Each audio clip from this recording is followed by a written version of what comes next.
wanted to take the opportunity to illustrate a couple of points about seat foam and its correct installation. We've had a couple of questions about this, so hopefully this will help clear things up. This is a seat frame for 1969 to 72 GM Strato bucket seat. It's before they went to the high back, used in Impalas, Novas, GTO, Chevelle, almost everything except for Corvettes. These are the seat frames that we use for our pre-assembled seats with everything new, but this is a really good tool to show you how this specific foam installs. So we're going to bring the camera in closer and show you this stuff. We're going to show you some of the materials you might use for this earlier one. We have some other seat foams behind here that we're going to go over as well to show you 4 different ways that GM did this, and this is how all of our products work. This is the exact same way. So we're going to bring the camera in and show you this stuff. As you can see on the seat frames, here,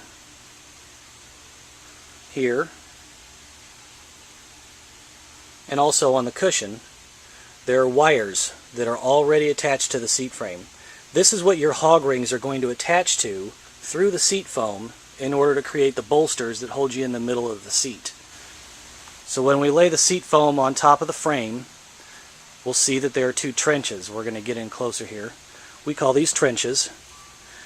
This section of foam is very, very thin, and it is meant specifically to hog ring straight through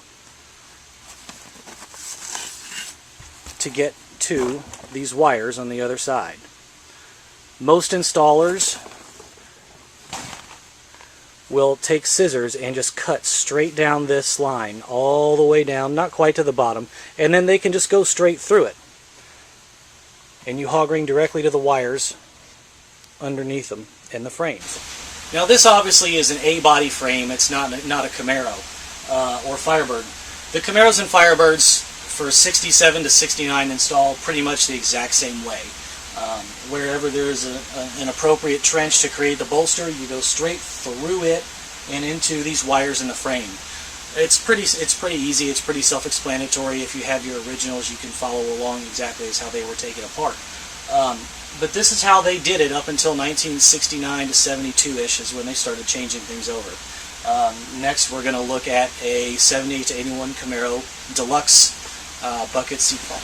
This is seat foam, brand new, for a 1978 to 81 Camaro Deluxe. It's very similar to the other 71 to 81 Camaros. It's similar to the Firebirds of those years. This is what we call floating foam. This foam is meant to be installed on a seat frame that has no springs in it. As you can see, the foam is very thick. The back is contoured. This is meant to fit into a seat frame with no springs at all. GM started probably thinking a little more cost effectively on these, and that's why they took the springs out. Now these, as we'll get closer, actually have wires embedded in the foam. You can actually see some of them here, and we'll zoom in on this. The best way to install these is to hog ring directly into these wires, which is what they're meant for, and then once you have the upholstery hog ringed into these, then you would install it on the frame. But again, there's nothing that you need to go through the foam for this type of floating foam. The wires are embedded in here. And again, we'll zoom in so that you can see it. A closer view of this foam, 78 to 81 Camaro Deluxe, shows you the wire embedded inside. This thick wire is meant specifically to hog ring to right from the upholstery. Runs all the way down the length of this along. You can see the other support structures inside. Again, this foam is meant to be installed with no springs in the frame, and the upholstery hog rings directly into the foam. It doesn't have to pass through it like the earlier models. This seat foam is the passenger side backrest for a 1982 to 3 Camaro LS Couture or Pace car interior. Exclusive to PUI, no one else in the world has this. But in 1982, GM went to a rod style bolster. What that means is, instead of hog ringing all the way down this trench with anywhere from 5 to 10 hog rings, depending on what day your car was put together, they used a rod. So all they did was they just pushed this rod straight through the listing and then shoved the rod up into an eye hook up in the foam that's embedded there. And once it's hooked in, then they would put this straight down and they just hog ring at the bottom, and that was it. We'll get closer so you can see this as well. This is when GM started actually trying to make these a little more production friendly. So in these third generation Camaro and Firebird seat foams, there's a little metal hook built into this foam. It's actually part of the substructure, the metal structure of the seat foam. This rod goes straight up into that and hooks into that.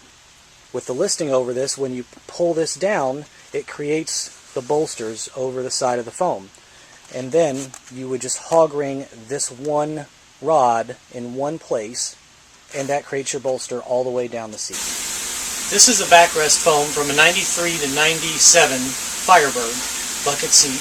And you can see that there's really no trenches in this. At this point, GM got even more production friendly in making these things with Velcro to create the bolsters.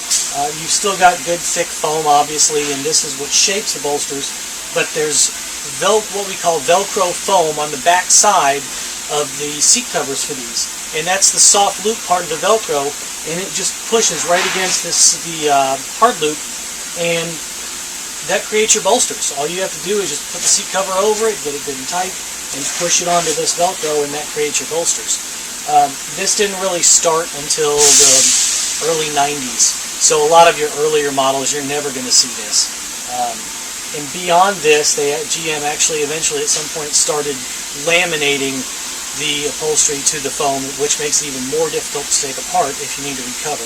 You'll see this more in late 90s to 2000s, and it probably really won't affect you as far as muscle car restoration goes, but it's just another method that we thought we'd let you know. So I hope this gives you a little bit of insight on how some of these things are installed. You may be used to working with 60s cars, and you may never have seen the Velcro on the late models, or you may be used to working on the 70s cars and using hog rings and floating foam and never seen the rods that they use in the third gen.